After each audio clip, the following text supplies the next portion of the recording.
We'll give people a couple of minutes to get in. I can see folks flowing into the webinar, and then we'll get rolling.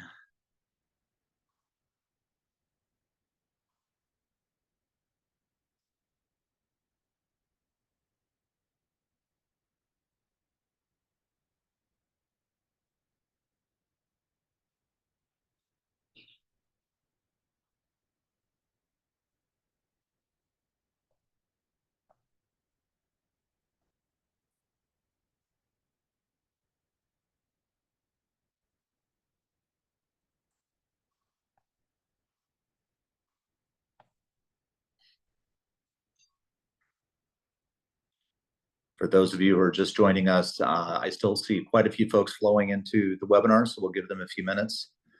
Wait until that count slows down, and then we'll get rolling.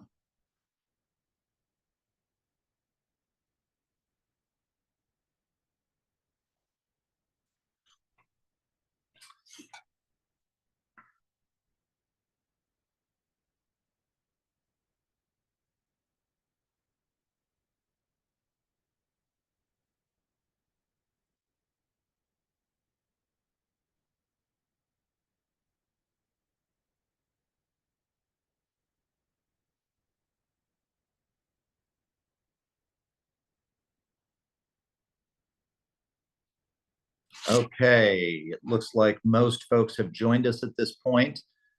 So let's go ahead and get started. I am Rick Bischoff, Vice President for Enrollment at Case Western Reserve, and I'm here with Jen.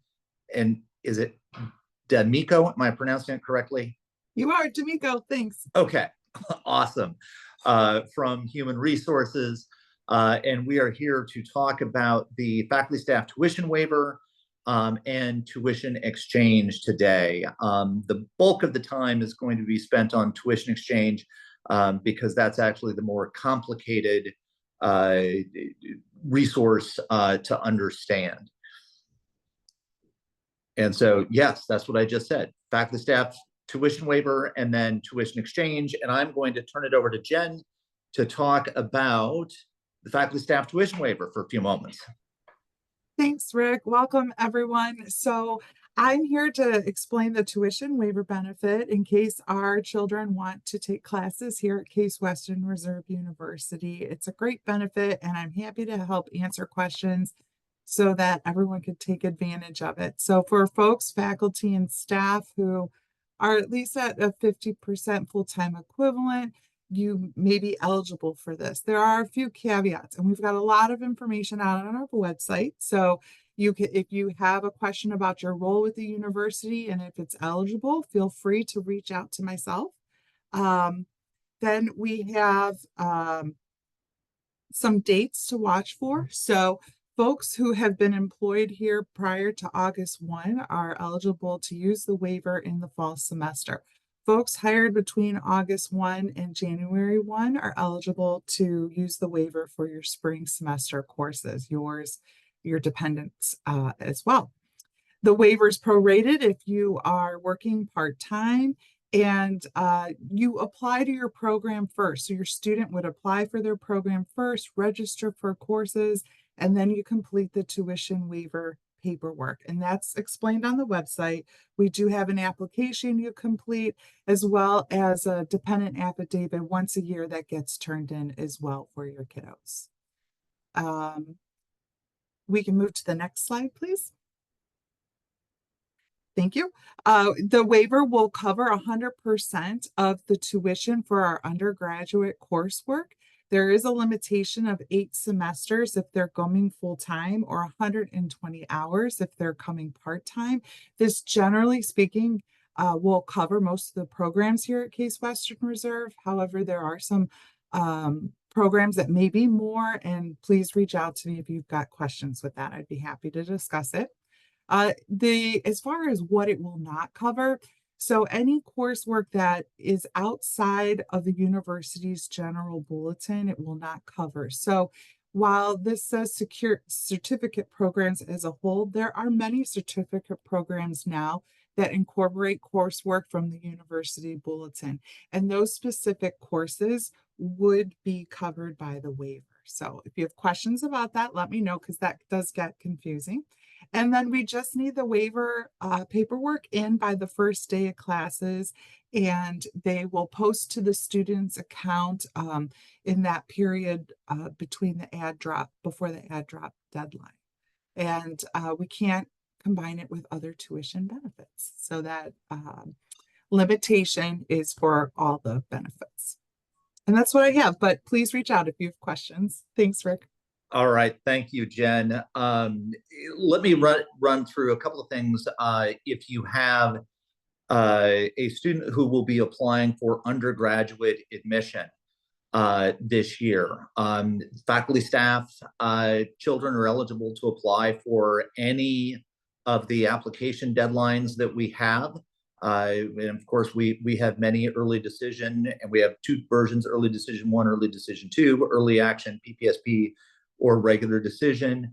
They're eligible to apply as a first-year student, a transfer student, or a 3-2 engineering student if they've started out elsewhere, liberal arts college, and want to come and finish an engineering degree. There are no restrictions from an admissions perspective on the number of waiver eligible students that we can enroll. So, it's not like, faculty, staff, students are competing for 10 spots. If we typically enroll 25 to 30 tuition benefit eligible students each year. If that number is 40 or 50, that's no problem. There's no limitation whatsoever there. And, to complete the eligibility verification, as part of the application process, you go to the to the human resources registrar. There's a form there is the link. You'll find it on the admissions website, where you let us know that your student is eligible for the tuition benefit, so that we know how to review that application. The process for faculty, staff, tuition eligible dependents is the most generous admissions process that we have. Any student who we believe is going to be able to come here and have a good experience is a student who is going to be admitted. During the regular admissions process, students go through the regular review process. Anybody who is not admitted through the regular admissions process then goes to the faculty admissions and aid committee, and that committee makes that final decision for that student. I actually like that process. Very often we have faculty and staff on that committee who have had children who have taken advantage of the tuition benefit, and they understand the value of the benefit. And so they are very, very thoughtful as they review those students, making sure that this is a student that's going to come and have a successful experience, but also making sure that this is the most generous admissions process that we have. If you have a rising senior, you can actually request a pre-read by getting in touch with Bob McCullough. You can simply email him. We need a high school transcript. We need to know what senior courses a student is going to take. If a student is planning on submitting test scores, then we would need the SAT or ACT, and we need to know what a student's intended major is. We're then able to review that information and give your student an indication, A, that they will likely be admitted, or that they will likely end up going to the faculty staff admissions committee.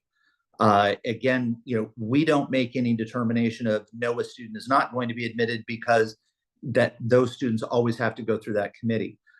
For those students who do get a response indicating that they are likely to be admitted, that is a really, really nice thing to know at this point in the process, because it may eliminate some schools that your student might be considering because they would prefer Case Western Reserve over that other university.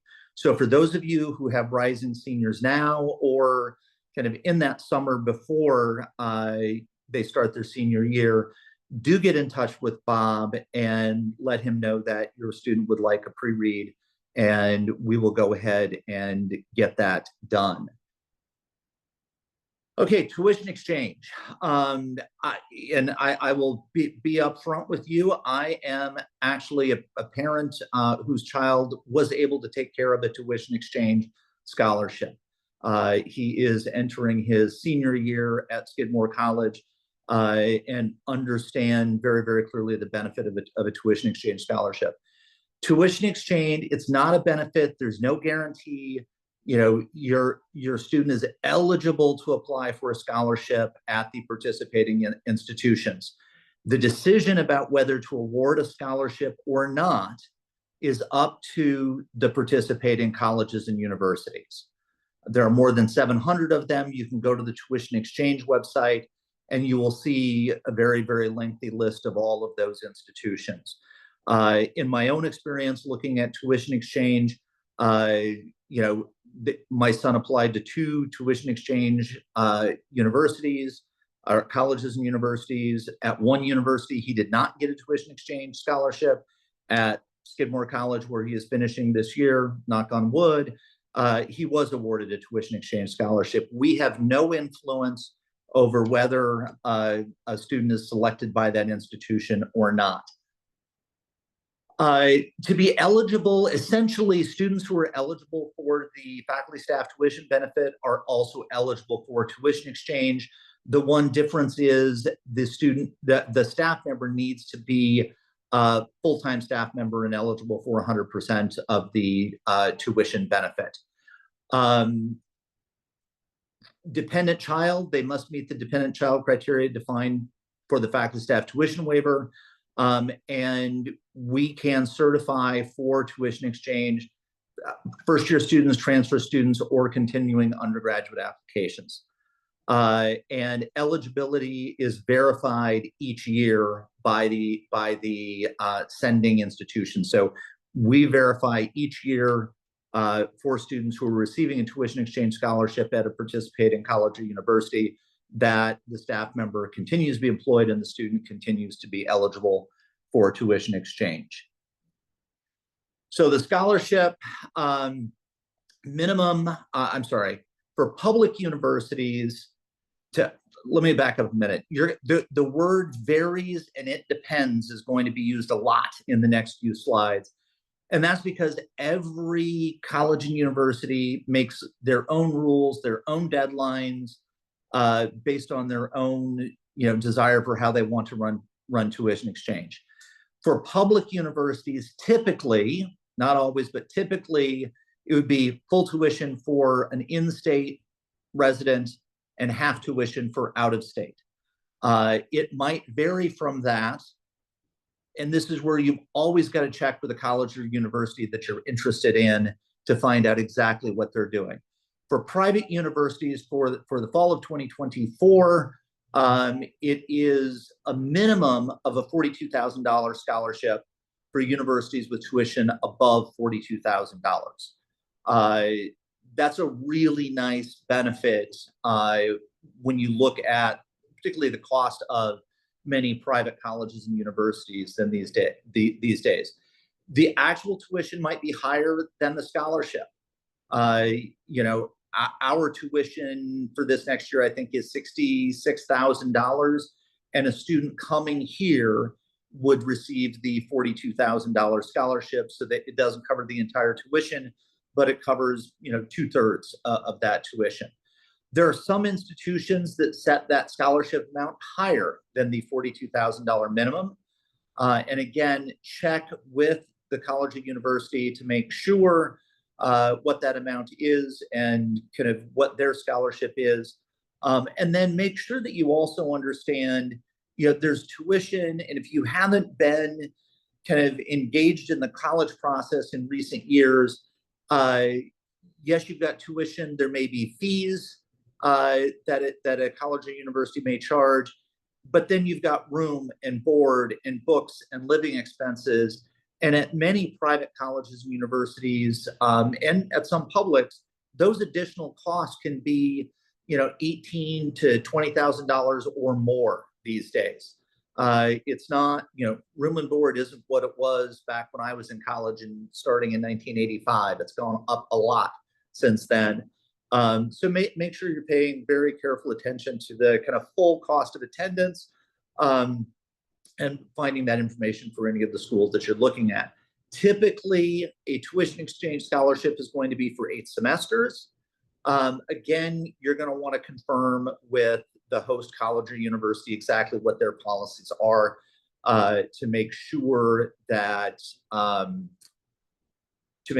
you're not surprised by anything once your student is already enrolled there. And again, eligibility is verified each year. The way the tuition exchange scholarship and the faculty staff tuition benefit interact is a student is eligible for 8 semesters between the two. So let's say a student is awarded a tuition exchange scholarship, goes to another institution, is enrolled there for 2 semesters, and then decides, I blew it. I really should have gone to Case Western Reserve. I'm going to transfer to Case Western Reserve. They would then have 8 semesters of that faculty staff tuition benefit that they would be 6 semesters that they would be eligible. 2 for tuition exchange, 6 at Case Western Reserve for a total of 8 semesters. So, if a student wants to transfer, that's great. We do have some students who will transfer back. As a parent of a student in Northeast Ohio, he certainly, when he was going through the college process, wanted to go someplace else. And the notion of going to college on the campus where his dad was working was not very appealing to him. But sometimes students go away for a couple of semesters or a couple of years, and they decide, Cleveland's not so bad, and Case Western Reserve looks pretty appealing at that point. So the process, you'll find information on the Human Resources website. You go, you submit documentation, they'll certify that you're eligible for tuition exchange. If you've been through this process before with a previous child, the process has changed in terms of the applying for the tuition exchange scholarship. Previously, you submitted an application to the financial aid office. Tuition exchange has simplified this process. You now go to the tuition exchange website. The student creates an account, and this is really, really, really, really important. The student needs to create the account with the student's email address, and an email address that is going to be valid throughout the time of the tuition exchange process. The student creates the account, the student puts in the parent information, and the student then lists in that tuition exchange website what schools they want to be considered for a tuition exchange scholarship at. It is really important, and if there's one thing you hear me say today, it is really important that you pay attention to tuition exchange deadlines, because every college will be different. Every college is going to be different. For example, Case Western Reserve, our deadline is essentially whatever round that you are applying to. If you're applying early action, you need to submit the tuition exchange scholarship by the early action deadline. I've heard stories from Case Western Reserve parents who, were afraid that by being a tuition exchange applicant, it was going to disadvantage their child in the process. And so they wanted to apply to the college, get the offer of admission, and then apply for the tuition exchange scholarship. Most institutions won't let you do that. And the stories that I've heard from parents are, that was a bad strategy because then I was told, no, I can't be considered for the tuition exchange scholarship. So you want to find out what those deadlines are. You want to make sure that you adhere to the college's deadline. And we will certify you all the way through July, as long as tuition exchange will let us certify an applicant, we'll certify that student. But it's the host school that sets their own rules about what their tuition exchange deadline is. They set the number of scholarships that they offered, they set the selection process, and the notification date, all determined by the host school. And I know this is the part that is I found, I'll just say for myself, the hardest to navigate, because I really had to look at each school and say, okay, this is the deadline. We've got to make sure it's in. And then, at some institutions, you might apply early action. You might find out whether you're offered admission or not in the middle of December. And then they wait and they only notify for tuition exchange scholarships in March once they have their entire pool. Others, we want to make it easy on families. We're a place where, a student applies ED, they're admitted ED, we're going to notify them right away if they've been awarded a tuition exchange scholarship. So every institution is different. You've got to find out the rules and the deadlines and the process at every different institution. Don't assume that one place is going to be just like the other. Once a student is awarded a tuition exchange scholarship, the student maintains that eligibility for up to 4 years within a 5-year period.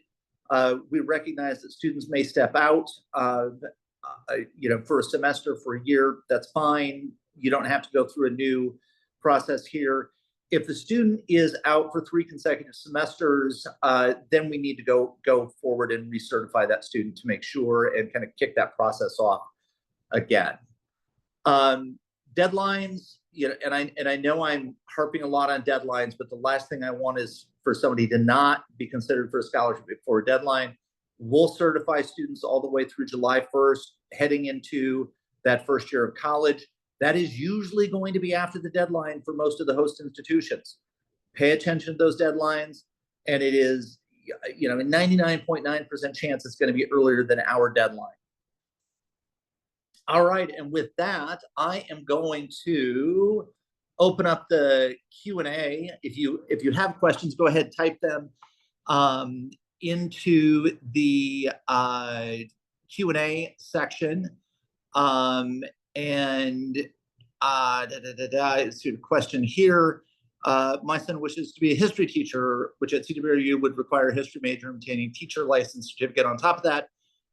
Does tuition waiver cover the teaching certificate too, or just the history degree? Jen? So I'll offer that the waiver covers tuition only. So however that works with registering through SIS, we cover the 100% of the tuition. And okay, my son is starting his junior year in high school. What should we be doing now to prepare for applying for tuition exchange program? When is a good time to start applying? Great question. Right now, do nothing.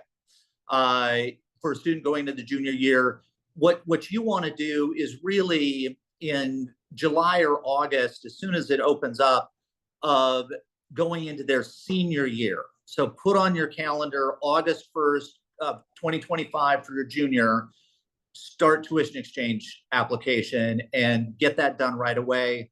I was paranoid that I was going to miss a deadline, miss something, and leave that opportunity on the table. And so I was in there right in August, making sure I got that taken care of. Okay, my son has a few D3 football offers already from tuition exchange schools. Can the accepting school stack other offers with tuition exchange? Yes, and this is something that's really important. Many families at Case Western Reserve might qualify for additional financial aid or additional scholarships on top of the tuition exchange scholarship. And so again, every institution sets their own policies. At Case Western Reserve, we will have families, who would qualify for need-based aid. We might award them a tuition exchange scholarship, and they might qualify for $20,000 or $30,000 of grant on top of that.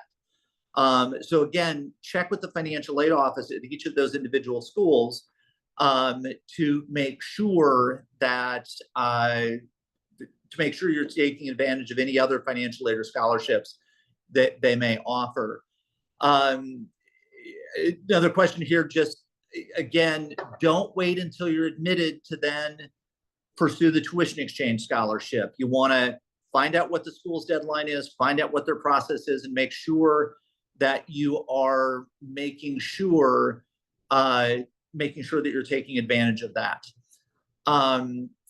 Here's a question about hearing from some tuition exchange schools. If you're awarding the tuition exchange scholarship, you must live on campus. Is this school-based or the norm? That is a school-based policy.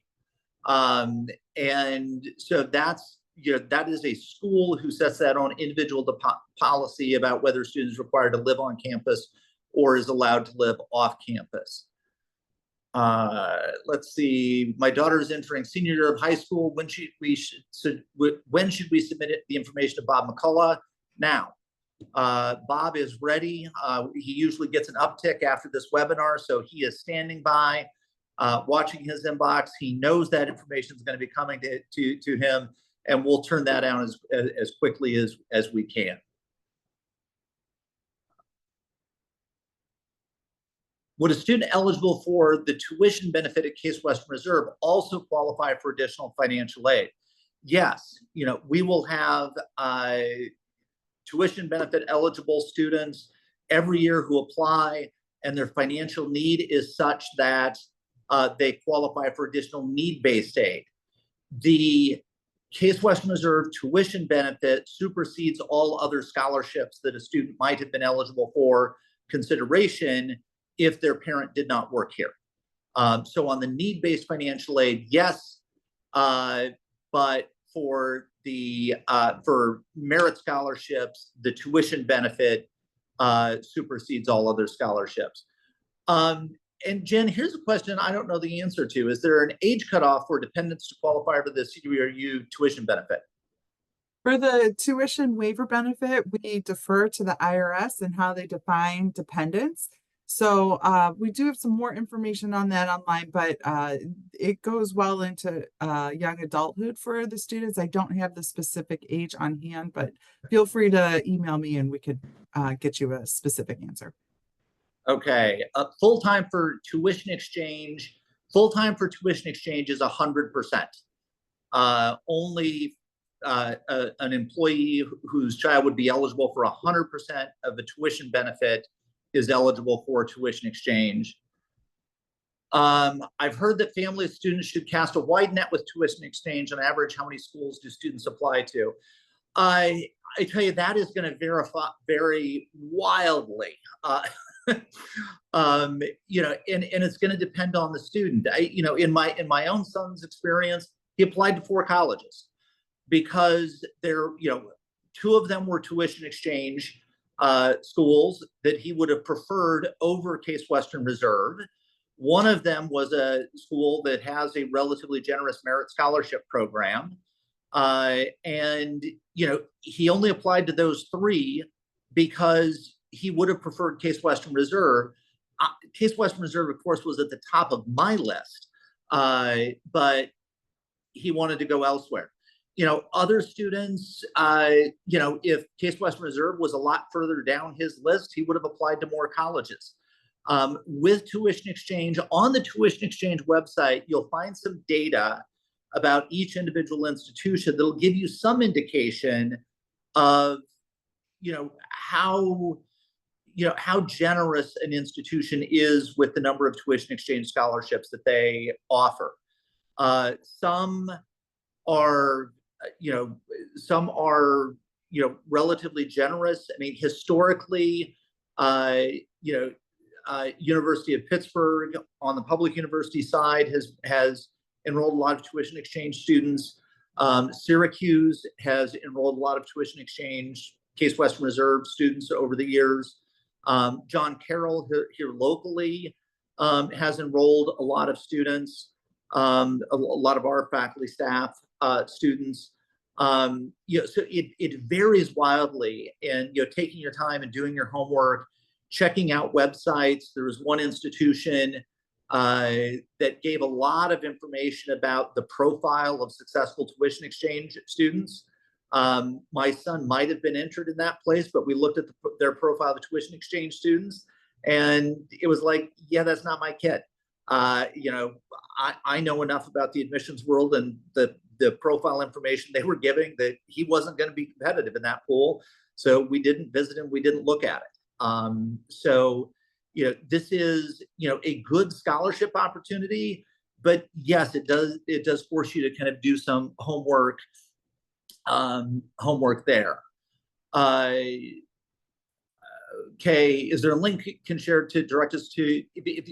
So if you're looking for tuition exchange information, just Google our website, tuition exchange. You'll find information on the HR website. You'll find information on the financial aid website. It should be easy to find. Tuition benefits for graduate program. Jen, the tuition benefit isn't just available for undergraduates. Tell us about that. Yeah, it's available for the graduate programs for sure. So the only difference that comes into play with graduate programs may be taxation. And I'm happy to talk to people on a case-by-case situation to see what would impact your world depending on what your plans are. But yes, the tuition waiver is good for any of the classes here offered through the general bulletin. So definitely take advantage of it. And I want to echo what Rick said about using that search bar on the case website. It's really good. If you put in tuition waiver, tuition exchange, you're really going to get where you need to go within those top few options. So I always encourage people to use that search bar. It really helps because it's so deep of information on the website. It's a useful tool.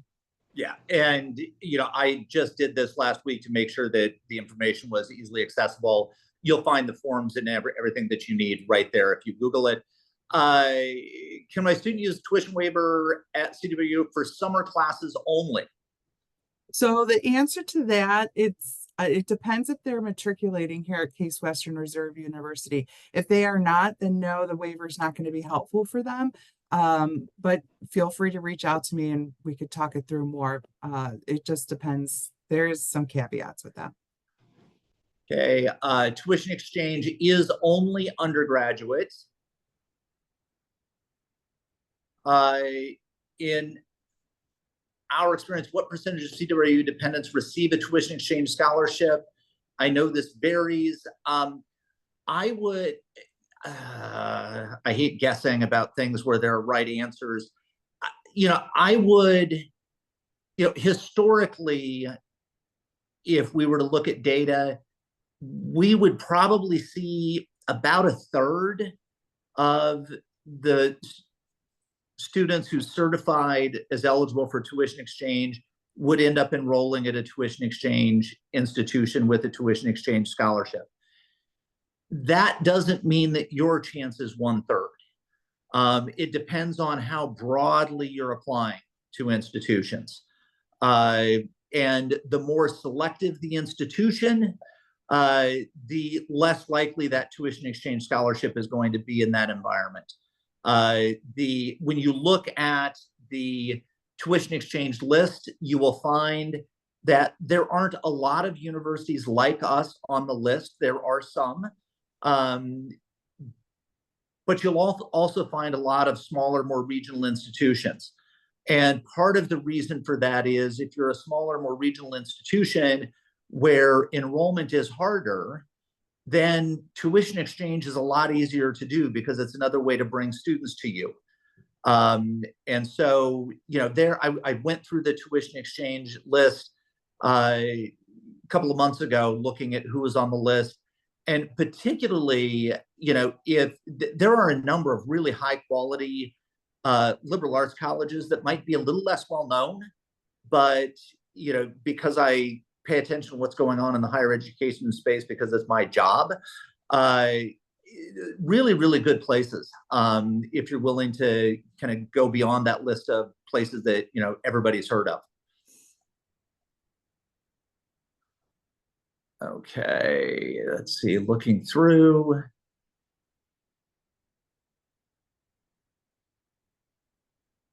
So I've answered some of these.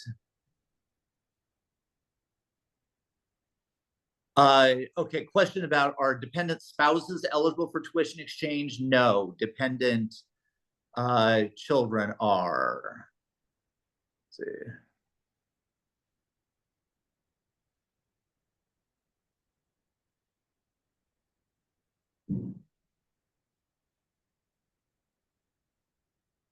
Okay, we've answered. We're getting a lot of these.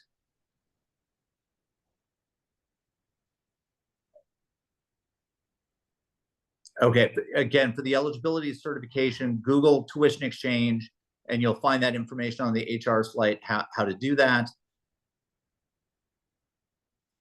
My daughter is going to be a senior now, so is it too late to do the tuition exchange?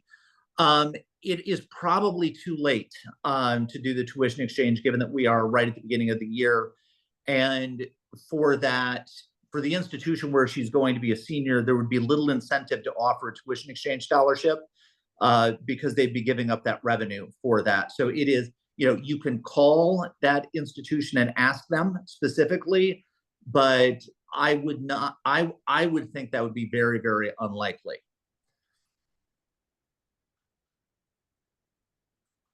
Okay, here's a question from somebody who's remembers from way back when. Is it true then that tuition exchange eligibility is not related to the number of years a CWU employee has worked here? That is true. Any faculty or staff member who is eligible for 100% of the tuition benefit is eligible to be certified for tuition exchange. Back in the day, we had to limit the number of students that we could certify because we had to match the number of tuition exchange scholarships coming to Case Western Reserve. We had to match that with those leaving Case Western Reserve. We no longer have to do that, so we can certify everybody, and that makes my life much, much better. Because saying no was not fun.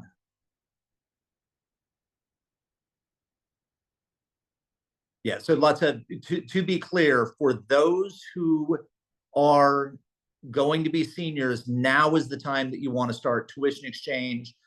Okay, so let's say, I'll rephrase this a little bit differently. Let's say somebody takes advantage of tuition exchange for 4 semesters.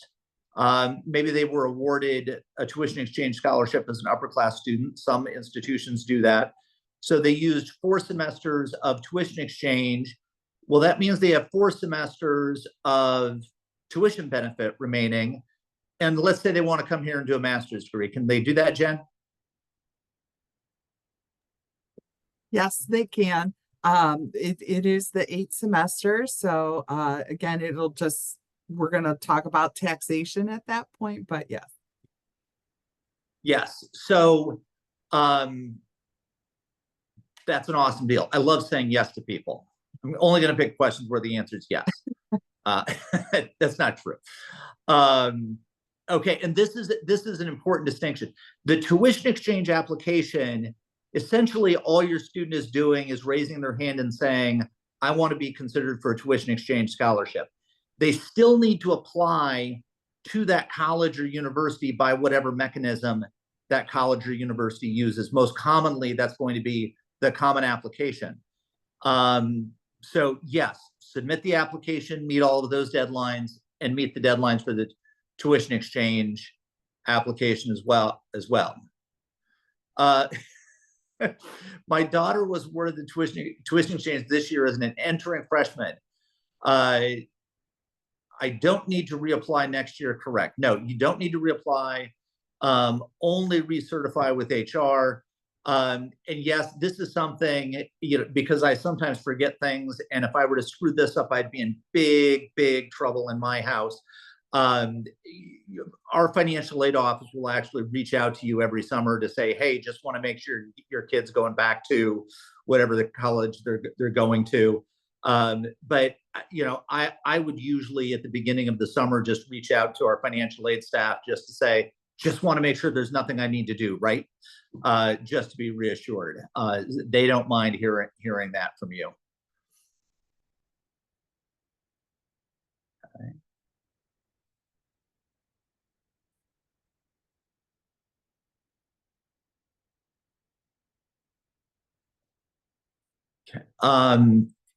If you have questions, particularly when there are questions about shared custody and where somebody is claimed on taxes, take those questions directly to Jen, because those are always, depends on the individual situation, and she can answer those questions for you.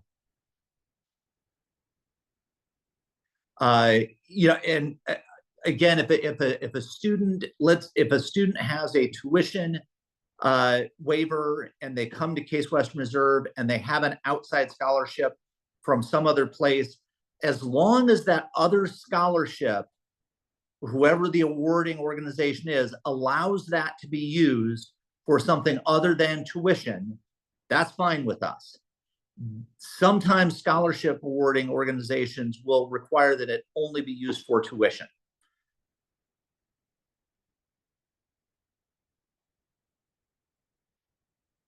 If you have more than one child going to school at the same time, are there separate forms that need to be filled out? From the tuition exchange perspective, they would need to each go through that process. For the tuition benefit process, is it one form takes care of both kids? No, similar, you need to fill out forms for each child because it's based on what classes they're taking in their program. Okay.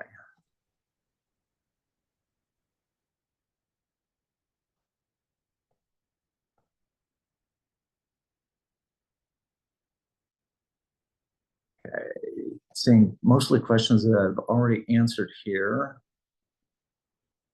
Yeah, and to find the tuition exchange schools, Google tuition exchange, just tuition exchange, not tuition exchange CWRU, and you'll find the tuition exchange websites.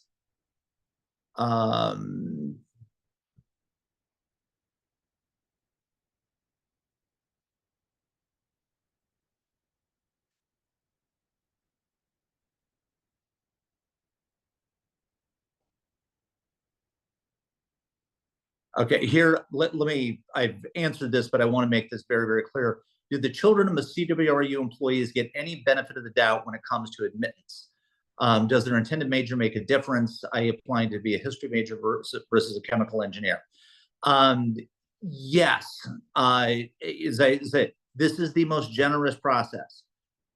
You know, they go through the normal application review process, and anybody who would not be admitted through that process then goes to the faculty admissions and aid committee, and that committee is the one who decides.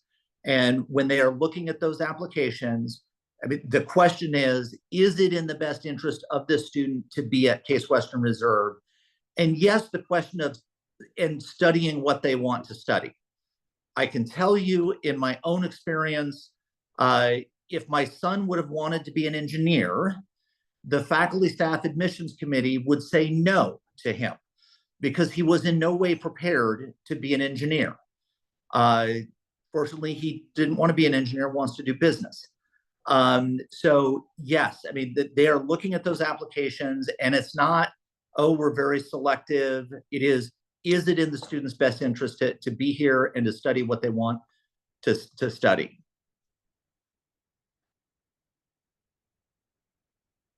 And for faculty, staff, students at Case Western Reserve, there will be no difference in an admissions decision based on when they apply.